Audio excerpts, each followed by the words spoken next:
ಈ ವಾಹನದ ಸವಾರ ರಕ್ಷಾ ಕವಚವನ್ನು ಹಾಕದೆ ತಿರುಗುತ್ತಿದ್ದಾರೆ.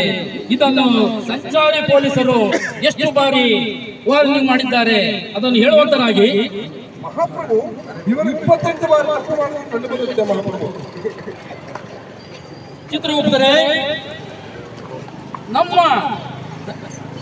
ನಮ್ಮ ಸ್ಥಳಕ್ಕೆ ಬರುವುದು ಇವರಿಗೆ ಅಷ್ಟೊಂದು ಪ್ರೀತಿಯೇ? ಇನ್ನು ಮುಂದೆ ಇದೇ ಕೊನೆ ಸಲ ನಾನು ಬೇಲೂರಿಗೆ ಬಂದಿದ್ದೇನೆ. ಪದೇ ಪದೇ ಕರೆಸಿಕೊಳ್ಳಲು ಎಂತ ಮಾಡಬೇಡಿ. ನಾನು ಬಂದರೆ ಬೇರೆ ಕಡೆ ಆಗುವುದು. ಚಿತ್ರಗುಪ್ತರೇ, ಮಹಾಪ್ರಭು ಹೇಳುವಂತರಾಗಿ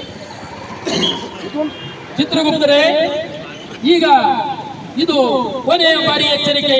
ಸಂಚಾರಿ ಪೊಲೀಸರು ಎಷ್ಟೇ ಹೇಳಿದರೂ ಅರಿತುಕೊಳ್ಳದಿದ್ದರೆ ನಾವೇ ಮತ್ತೆ ಬರಬೇಕಾಗುತ್ತದೆ. ಇದು ಎಚ್ಚರಿಕೆ. ಹೆಲ್ಮೆಟ್ ಹಾಕದೆ ವಾಹನಗಳನ್ನು ಚಲಾಯಿಸುತ್ತಾರೆ. ಅವರ ಮರಣವನ್ನು ಅವರೇ ತಂದುಕೊಳ್ತಾರೆ. ಮಹಾಪ್ರಭು, ಇಲ್ಲಿರುವಂತರು ಯಾರೂ ಸರಿ ಇಲ್ಲ, ಎಲ್ಲರೂ ತಪ್ಪು ಮಾಡಿರ್ತಾರೆ ಮಹಾಪ್ರಭು. ಚಿತ್ರಗುಪ್ತರೇ, ನನ್ನ ರಥದಲ್ಲಿ ನಾನು ನಡೆಯುವಾಗ, ನನ್ನ ರಥದಲ್ಲಿ ಕೂರುವಾಗ ನಾನೇ ರಕ್ಷಾ ಕವಚ ಹಾಕುತ್ತೇನೆ. ಆದರೆ ಈ ಹುಲ್ಲು ಮಾನವ ಎಷ್ಟು ದಾರ ಒಂಚೂರು ಉದ್ದಕ್ಕೆ ಬಿಡ್ರಿ, ಕೆಳಕ್ಕೆ ಒಂದು ಕೆಳಕ್ಕೆ ಬಿಡಿ ದಾರ.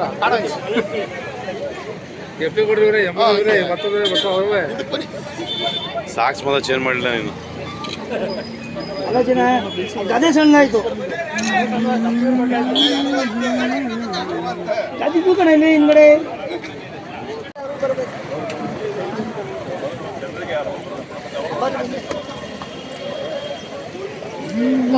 ಬ್ಯಾನರ್ ಮುಂದಕ್ಕೆ ಬಿಟ್ಕೊಳ್ಳಿ.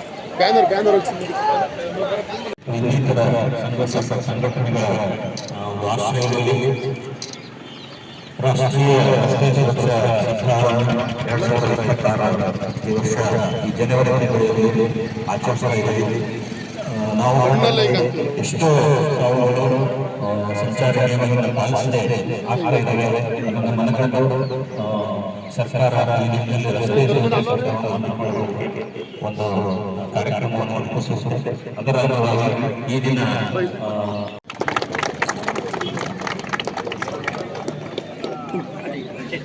ನೋಡ್ತಾ ಇದ್ದೀರಿ, ಪ್ರಪಂಚ ವೇಗವಾಗಿ ಬೆಳೀತಾ ಇದೆ.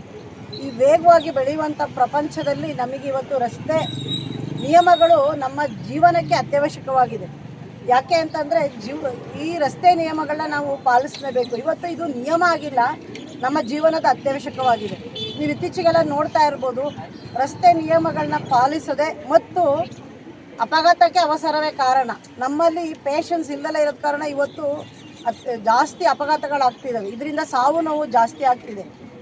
ಒಂದು ಈ ಹಂತದಲ್ಲಿ ನಾನು ಹೇಳೋಕ್ಕೆ ಇಷ್ಟಪಡೋದೇನು ಅಂದರೆ, ಸಾಮಾನ್ಯ ನಮಗೆಲ್ಲರಿಗೂ ಗೊತ್ತು, ದ್ವಿಚಕ್ರ ವಾಹನ ಓಡಿಸ್ಬೇಕಾದ್ರೆ ನಾವು ಹೆಲ್ಮೆಟ್ ಹಾಕ್ಕೋಬೇಕು, ನಮ್ಮ ತಲೆ ಸುರಕ್ಷಿತವಾಗಿ ಇಟ್ಕೋಬೇಕು ಅಂತ. ಆದರೆ ಯಾರೂ ಇದನ್ನು ಪಾಲಿಸ್ತಾ ಇಲ್ಲ.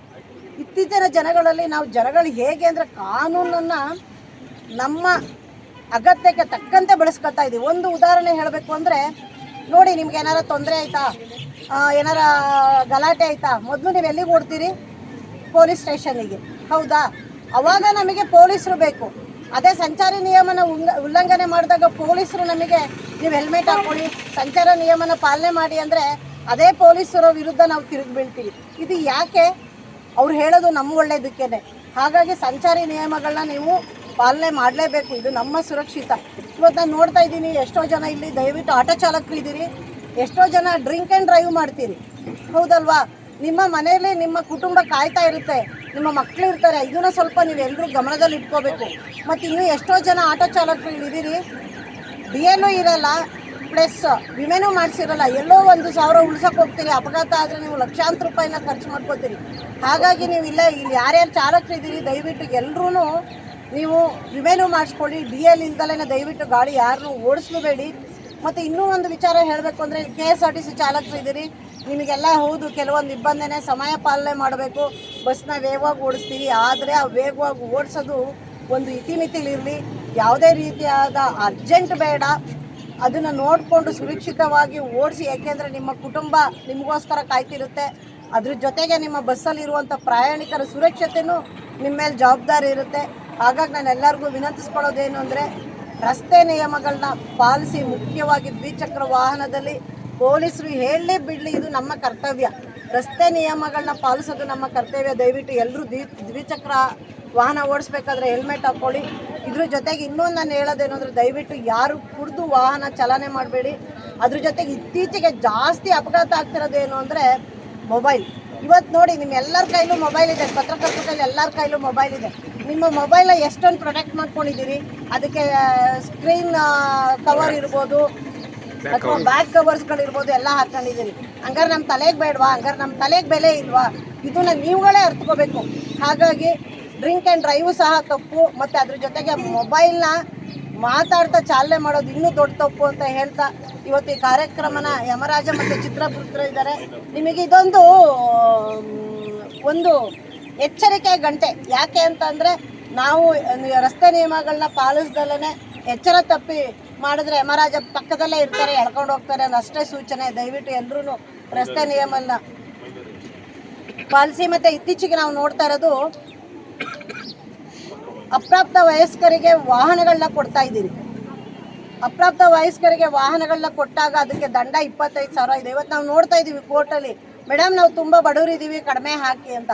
ನಾವು ಹೇಳ್ತೀವಿ ಅಲ್ಲಿ ನಮಗೂ ಒಂದು ನಿಯಮ ಇರುತ್ತೆ, ಮಿನಿಮಮ್ ಅಮೌಂಟ್ ಅನ್ನೋದು ಹಾಕ್ಲೇಬೇಕಾಗುತ್ತೆ. ಅದಕ್ಕಿಂತ ಕಡಿಮೆ ಮಾಡೋಕ್ಕೆ ನಮಗೂ ಡಿಸ್ಕ್ರಿಷನರಿ ಪವರ್ ಇಲ್ಲ. ಕೆಲವೊಂದು ಸಲ ಮಾತ್ರ ನಮಗೆ ಡಿಸ್ಕ್ರಿಷನ್ ಪವರ್ ಇರುತ್ತೆ ದಂಡ ಕಡಿಮೆ ಮಾಡೋಕ್ಕೆ. ಆದರೆ ಅಪ್ರಾಪ್ತ ವಯಸ್ಕರಿಗೆ ಮಕ್ಕಳಿಗೆ ವಾಹನ ಕೊಟ್ಟೋದು ಅಪಘಾತ ಆದಾಗ 25,000 ರೂಪಾಯಿ ಮಿನಿಮಮ್ ದಂಡ ಕಟ್ಟಲೇಬೇಕು. ಹಾಗಾಗಿ ಮಕ್ಕಳಿಗೆ ಯಾರೂ ವಾಹನ ಕೊಡಬೇಡಿ ಅಂತ ಹೇಳ್ತಾ ಮಾತಾಡಲು ಅವಕಾಶ ಮಾಡಿಕೊಟ್ಟಂತ ಎಲ್ಲರಿಗೂ ನಮಸ್ತೆ. ನ್ಯಾಯಾಧೀಶರ ಆದೇಶದ ಮೇರೆಗೆ ಈ ದಿನ ಗೌರವಾನ್ವಿತ ಶಶಿಕಲಾ ಹಿರಿಯ ಶ್ರೇಣಿ ಶಶಿಕಲಾ ಮೇಡಮ್ನವರು ಒಂದು ಸಾರ್ವಜನಿಕ ಕಾರ್ಯಕ್ರಮವನ್ನು ರಸ್ತೆ ಸುರಕ್ಷತೆ ಬಗ್ಗೆ ಹಮ್ಮಿಕೊಳ್ಳಕ್ಕೆ ತಿಳಿಸಿದ ಕಾರಣ ಮತ್ತು ಇದೇ ತಿಂಗಳಲ್ಲಿ ರಸ್ತೆ ಸುರಕ್ಷತಾ ಸಪ್ತಾಹ ಕೂಡ ಇರೋದ್ರಿಂದ ಮಾನ್ಯರ ಆದೇಶದಂತೆ ಮತ್ತು ನಮ್ಮ ಸರ್ಕಾರದ ಆದೇಶಾನುಸಾರ ನಮ್ಮ ಹಿರಿಯ ಅಧಿಕಾರಿಗಳ ಆದೇಶಾನುಸಾರವಾಗಿ ಈ ದಿನ ನಾವು ಬೇಲೂರು ಪಟ್ಟಣದಲ್ಲಿ ರಸ್ತೆ ಸುರಕ್ಷತಾ ಸಪ್ತಾಹವನ್ನು ಹಮ್ಮಿಕೊಂಡಿದ್ದೇವೆ. ಇದರ ಸಂಬಂಧವಾಗಿ ಈ ದಿನ ಚೆನ್ನಕೇಶ್ವರ ಟೆಂಪಲ್ನಿಂದ ರಸ್ತೆ ಸುರಕ್ಷತಾ ಸಪ್ತಾಹವನ್ನು ಪ್ರಾರಂಭ ಮಾಡಿದ್ದು ಮಾನ್ಯ ಗೌರವಾನ್ವಿತ ನ್ಯಾಯಾಧೀಶರು ಇದನ್ನು ಉದ್ಘಾಟನೆಗೆ ಆಗಮಿಸಿದ್ದಾರೆ. ಆಗಮಿಸಿದ ಸಮಯದಲ್ಲಿ ನಾವು ಈಗಾಗಲೇ ನೋಡಿ 5 ವರ್ಷಗಳಲ್ಲಿ ಸುಮಾರು ನಮ್ಮಲ್ಲಿ 93 ಜನ ಹೋಗಿದ್ದಾರೆ ಆಕ್ಸಿಡೆಂಟಿಂದ, ಮತ್ತು ಸುಮಾರು 429ಕ್ಕೂ ಹೆಚ್ಚು ಜನ ಗಾಯಗೊಂಡಿದ್ದಾರೆ, ಇದರಿಂದ ಸಿವಿಯರ್ ಗಾಯಗೊಂಡಿದ್ದಾರೆ. ಮತ್ತು ಜೊತೆಗೆ ಏನಪ್ಪ ಅಂದರೆ 37 ಲಕ್ಷದಷ್ಟು ನಾವು ಇದನ್ನು ಕೂಡ ದಂಡವನ್ನು ಕೂಡ ಸಂಗ್ರಹಿಸಿದ್ದೀವಿ 7 ಇಯರ್ಸಲ್ಲಿ. ಲಾಸ್ಟ್ ಇಯರ್ಸ್ ಒಂದೇ ವರ್ಷದಲ್ಲಿ ನಾವು 1000 ಕೇಸ್ಗಳನ್ನ ಹಾಕಿದ್ದೀವಿ. ನಾವು 1005 ಕೇಸ್ಗಳನ್ನ ಹಾಕಿದ್ದೀವಿ. 4,91,000 ರೂಪಾಯಿ ಹಣವನ್ನು ಕೂಡ ಕಲೆಕ್ಟ್ ಮಾಡಿದ್ದೀವಿ. ಇಷ್ಟೆಲ್ಲ ಮಾಡಿದರೂ ಕೂಡ ದಂಡವನ್ನು ಪಾವತಿಸೋದಕ್ಕೆ ಅವರೇನಿದು ಹಿಂಜರಿಯೋದಿಲ್ಲ. ಆದರೆ ಅವರ ಸುರಕ್ಷತೆ ಬಗ್ಗೆ ಅವರೇ ಯಾವುದೇ ರೀತಿಯಾದಂಥ ಯೋಚನೆಯನ್ನು ಮಾಡೋದಿಲ್ಲ.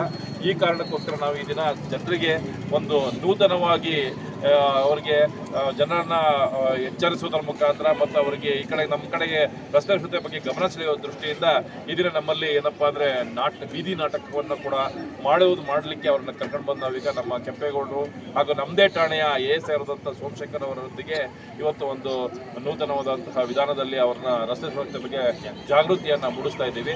ಇದಕ್ಕೆ ನಮ್ಮೆಲ್ಲರ ಸಹಕಾರ ಇರಬೇಕು. ಮತ್ತು ಪ್ರತಿಯೊಬ್ಬರೂ ಕೂಡ ರಸ್ತೆ ಸುರಕ್ಷತೆ ಬಗ್ಗೆ ಯಾವಾಗಲೂ ಕೂಡ ರಸ್ತೆಯನ್ನು ಬಳಕೆ ಮಾಡುವುದರ ಬಗ್ಗೆ ಮತ್ತು ಅದರ ಬಗ್ಗೆ ಯಾವಾಗಲೂ ಕೂಡ ಜಾಗೃತಿ ಇರಬೇಕು ಅಂತ ತಿಳಿಸ್ತಾ ಮಾನ್ಯ ನ್ಯಾಯಾಧೀಶರು ಇದನ್ನು ಕಾರ್ಯಕ್ರಮ ಉದ್ಘಾಟಿಸುವ ಜೊತೆಗೆ ಉದ್ಘಾಟನಾ ಭಾಷಣವನ್ನು ಮಾಡಬೇಕು ಅಂತ ಕೋರ್ಕೊಳ್ತಾರೆ.